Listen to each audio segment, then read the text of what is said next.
Good morning students. Today we are going to discuss about chemical properties of metals and non-metals. Means we will see how metals and non-metals react with oxygen, water, acids and bases. But before starting it, I want to explain one important thing, that is reactivity series of metals, in which metals have been arranged in vertical order with the most reactive metal at the top and least reactive metal at the bottom. Means metals are arranged in order of their reactivity in descending order. Although hydrogen is a non-metal, it is included in the activity series due to the fact that it forms positive ions like a metal. So you can see here potassium and sodium are at the top, means they are highly reactive metals. Hence they react vigorously with oxygen. Even these two metals, potassium and sodium, are kept immersed in kerosene oil. Otherwise, at room temperature they react with oxygen present in the air. They react vigorously with moisture, means cold water also, and produces a large amount of heat and light with explosion. Now, magnesium, aluminium, zinc and iron, they are also considered as active metals, and they react easily with oxygen, with water, acids and bases. But magnesium does not react with cold water. It reacts with hot water.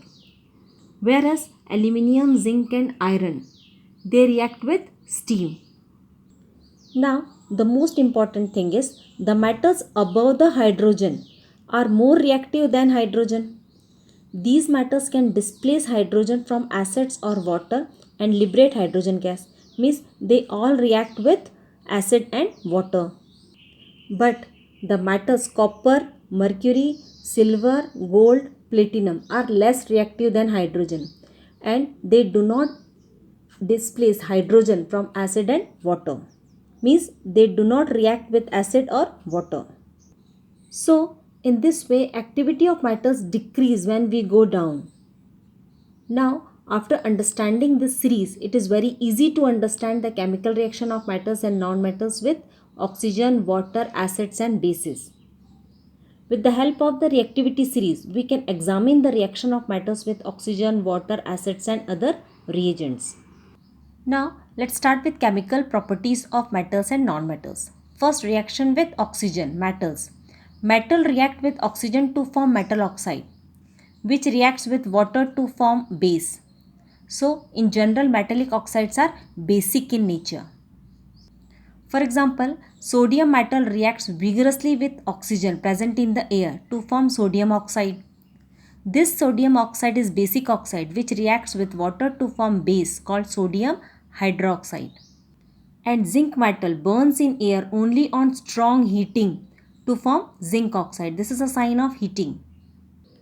Now, to show that metals react with oxygen to produce basic oxides, we will do one experiment or activity. For that, we need a burner, a magnesium ribbon, a pair of tongs, blue and red litmus paper, and water. Now, take a strip of magnesium ribbon.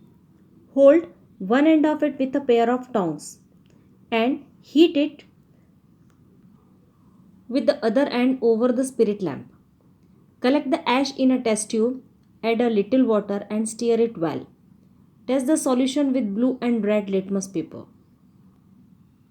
You can see here the magnesium ribbon burns in air with dazzling white light to form magnesium oxide. Magnesium oxide dissolves in water to form magnesium hydroxide. And solution of magnesium oxide turns red litmus paper blue and shows no reaction on blue litmus paper. This shows that magnesium oxide is basic in nature.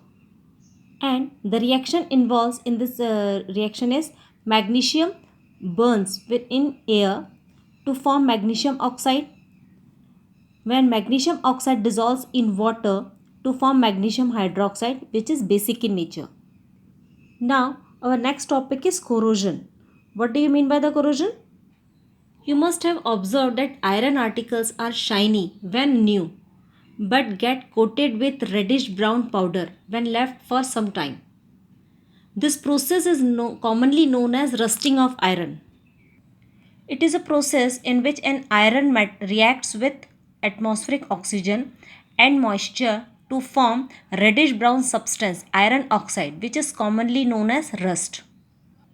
And when copper vessel is exposed to moist air for a long time, it reacts with moisture, means water, carbon dioxide and oxygen gas present in air, and it acquires a green coating on its surface. And this coating is a mixture of copper hydroxide and copper carbonate.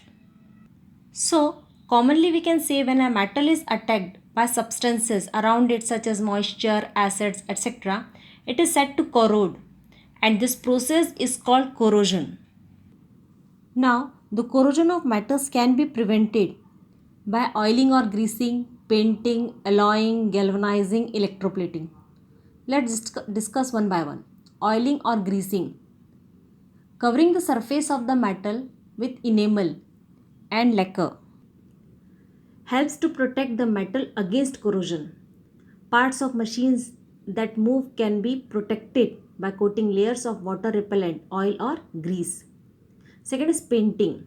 Another way of protecting iron and steel is by painting on them, as it creates a barrier between the surface of the metal and moist air or water.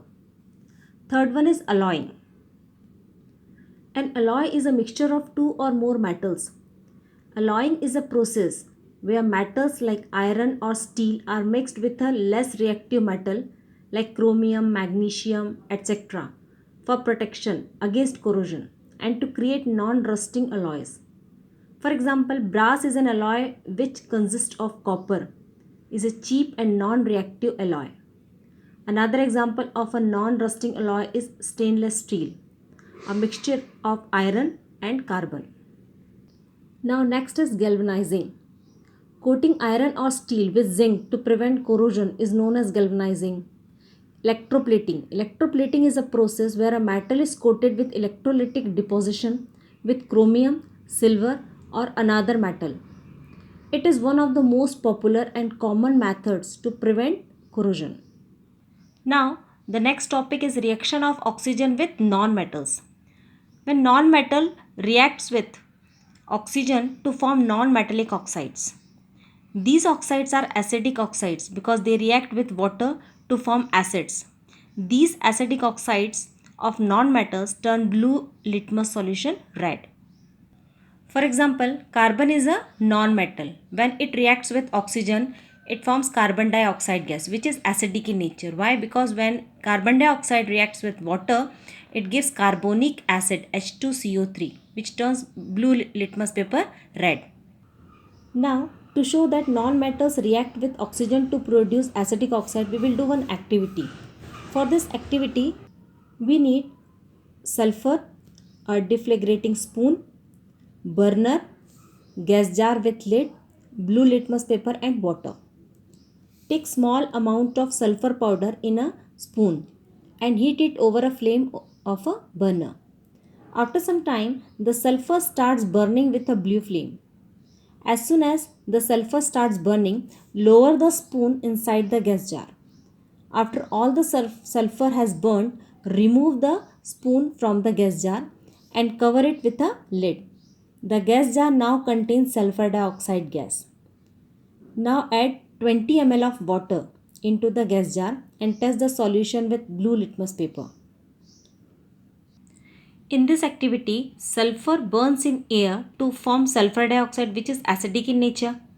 When sulfur dioxide reacts with water or dissolved in water, it gives sulfurous acid H2SO3, which turns blue litmus paper red.